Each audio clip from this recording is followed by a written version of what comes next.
good governance of our transport entities is central to their effective performance. Yesterday, Cabinet announced the approval for the appointment of an interim board of the Road Accident Fund for a period of 6 months or until a new permanent board is appointed, whichever comes first. The interim board chairperson is Mr. Kenneth Brown, who currently serves on the board of the DBSA and worked for National Treasury for a period of nearly 20 years, and Ms. Nonhlanhla Mabusela Agwere is the vice chairperson. Other interim board members are Ms. Nswaki Kutumela, Ms. Innocentia Pule, Mr. Richard Janchi, Mr. Mponshani Alfred Mpikipeni, Ms. Alfredina Temba, and Mr. Nishan Bolton. Some of you will recall that the previous board was dissolved on the 15th of July due to its failure to act in the best interests of the entity and to fulfill its fiduciary duties.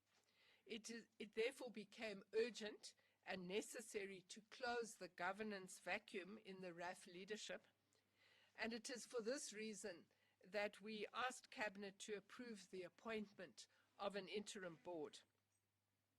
The interim board will provide strategic direction to the entity and enable it to deliver its mandate, and it will also help ensure financial and governance stability at the Road Accident Fund.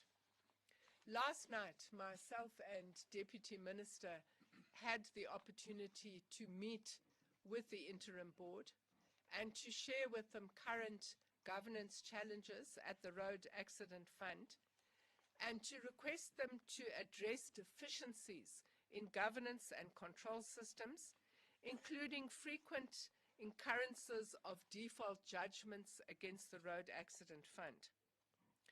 We stressed that the interim board must initiate a process of filling vacant executive positions that are critical to the mandate of the fund. We also stressed to them that they must cooperate with current and future SIU investigations. Colleagues will recall that there is a current SIU investigation at the Road Accident Fund, and following whistleblower reports that were given to us by the chairperson of SCOPA, we have written to both the President and the SIU to ask them to expand the scope of their investigations. As you know, we, as a ministry, we've already established a panel of independent experts to advise the stakeholder and the board on the views of the stakeholders of the Road Accident Fund on how to develop a sustainable operational and governance model at the entity and to review the RAF's business processes and propose actionable recommendations. The department will continue to pursue all necessary measures to restore institutional stability and enhance the RAF's capability to fulfill its statutory obligations to the public by finalizing the Road Accident Benefit Scheme Bill. And what you would understand is that central to ensuring that we have stability at the Road Accident Fund is a bill that would introduce a no-fault system and would also introduce a defined schedule of benefits.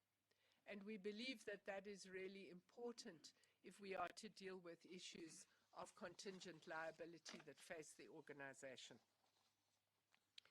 Cabinet has also approved the appointment of the Board of Directors for the South African Airways. The chairperson is Ms. Sedzani Faith Mudau, who is a CA by profession and a former SAA employee.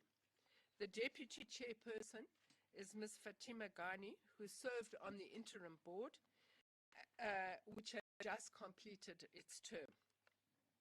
Other board members are Mr. Tenis Potgieter, Mr. Mongezi India, Mr. Dennis Dlomo, Ms. Pamela Lyako, Ms. Bongiwe Pichi, Dr. Salome Chilwani, Dr. Pradesh Dala, Mr. Lisa Manko, Ms. Bongiwe Mbomvu, Ms. Sipumolele Dlungwani, and Advocate Johannes Colin Weapond. This team of men and women have collective experience in aviation, air services and airport administration, business, logistics and commercial operations, governance and public policy, law, tourism, security, financial administration and public accounts. The new board will lead an entity that is currently focused on stabilizing its operating model following a return to profitability 2 years ago, and as you know, this year in the recent audit there was a slight deficit. The board will bolster SAA's governance processes by improving responses to audit findings and ensuring that the airline's financial independence is maintained. I want to once again thank the outgoing board who led SAA from the exit from business rescue to becoming a stable flag carrier operating 17 routes, including 3 intercontinental city pairs. We trust that the new board will use the debt-free balance sheet and ring-fenced liquidity to ensure a fleet expansion plan that lifts SAA capacity from 20 to 55 plus aircraft by 2030.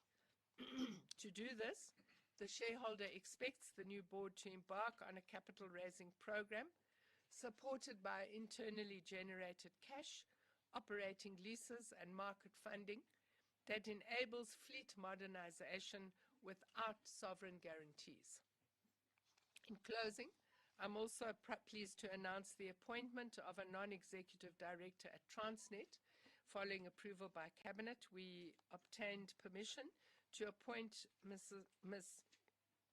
Mkhuleko Glenys Mbonambi as the most suitable candidate to fill a vacancy of a non-executive director on the Transnet board for the remaining term of office of the current board.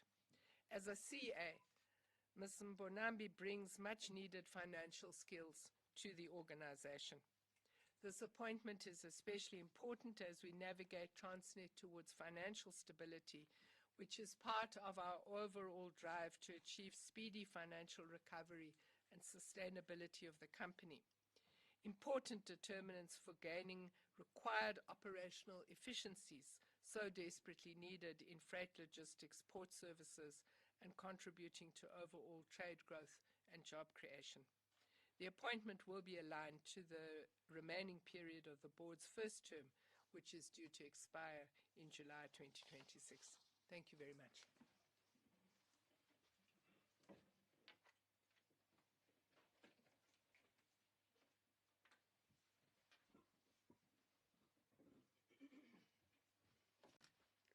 Thank you so much, Minister. So that was pretty much a straightforward statement. I'd be surprised if there's explosive questions from you. But nonetheless, we'll open the floor for questions. I already see Roy getting ready to raise his hand. So we'll take 3 sets of questions, 3 each. So now the floor is yours, colleagues. Questions?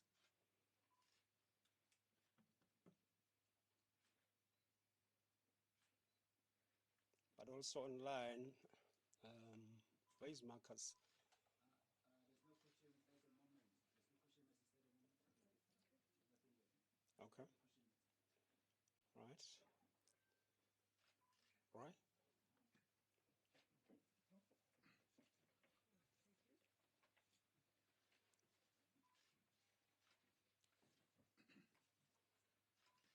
Okay.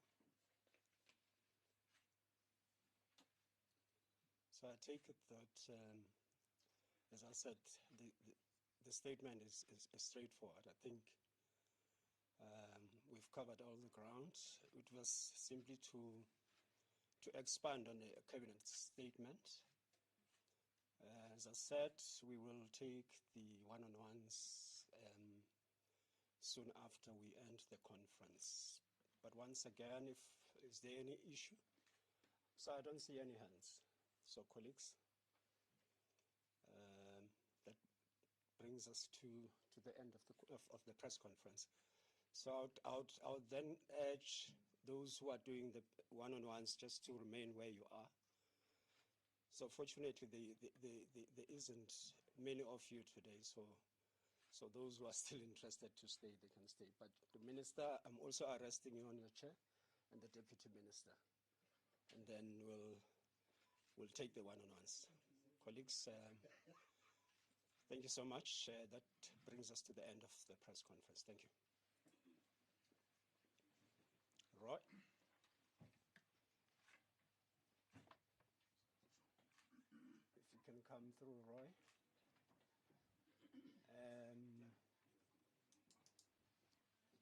I know that ENCA brought a camera. Okay. Oh, you're streaming. Okay. Okay. So for now we have Roy. Sorry? SABC as well? Okay. So I think you can set up. Roy, can we take you at the end? We'll take SABC first, then Roy. Also newsroom. Newsroom as well. Okay. So we'll start with SABC and then. Okay, should we? Yeah. Bring the band? Let's set that up. SABC, if you can, you're going to set up here.